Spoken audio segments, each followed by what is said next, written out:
Hello everyone, Ian here at NAB 2017, and I've stepped over into the Sennheiser booth to speak with Brian about mics for virtual reality. Now, Brian, obviously when we go into a virtual reality environment, it's their perception, not only visually, but how we perceive sound has changed dramatically from what we're used to in the cinema. Even with a surround sound setup, it's a different sense and different perception. So I want you to talk about your microphone for virtual reality capture. Yeah, so this is our AMBEO VR mic, which is Sennheiser's microphone intended to work for content creators who are producing 360-degree virtual reality content. And the mic works just like a 360 camera in a way.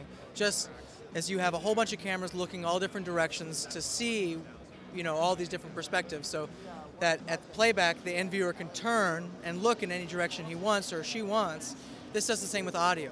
So it captures a fully spherical sound field so that at playback it can be rendered binaurally depending on perspective. That being said, we have 4 microphones on here. And how many outputs are we so each microphone is a discrete track? That's right. Each microphone's a discrete track, so there's 4 outputs here, but you shouldn't think about each discrete track as being usable in a normal track sense. Those 4 tracks live together as a unit in what's called ambisonics. So we're recording 4 tracks, but how do we now make that into, say, virtual audio in post? Sure, yeah. So all of your pipeline has to support what's called ambisonic audio. So your post-production tools have to support ambisonics, as well as your distribution platforms. Luckily, the major distribution platforms for virtual reality, such as Facebook and YouTube, both support ambisonic playback.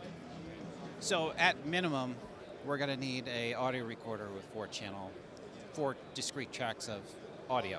That's correct. And we recommend having one that has digitally controllable gains, because a lot of the information about where we know a sound is coming from depends on differences that each capsule receives. So if you had an undue influence by gaining one capsule up or one capsule down in relation to the others, it would totally skew or throw off your recording.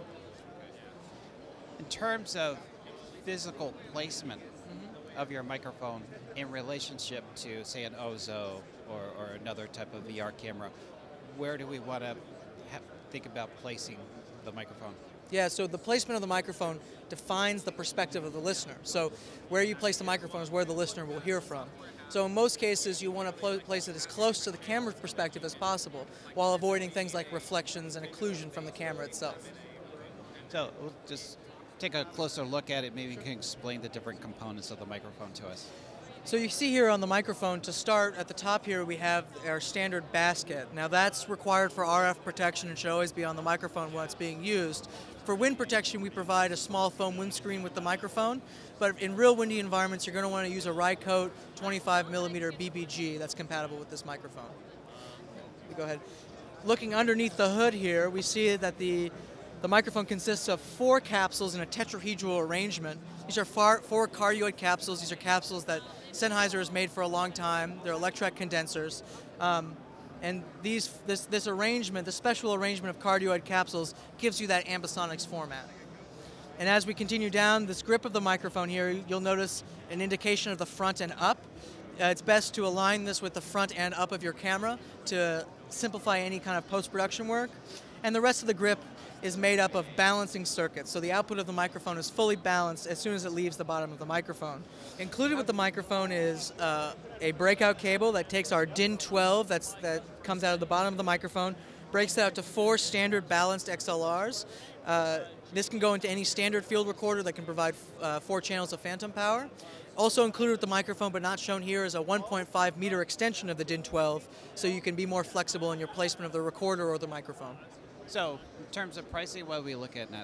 So the microphone, with all the included accessories, goes for $1,650 retail. And just to recap, what comes with it? Sure, with the microphone you get a foam windscreen, you get the 1.5 meter extension cable, you get the DIN 12 to XLR breakout cable, and you get an included Rycote shock mount. All right, thanks Brian. Yep. Thanks for watching. We'll see you again soon.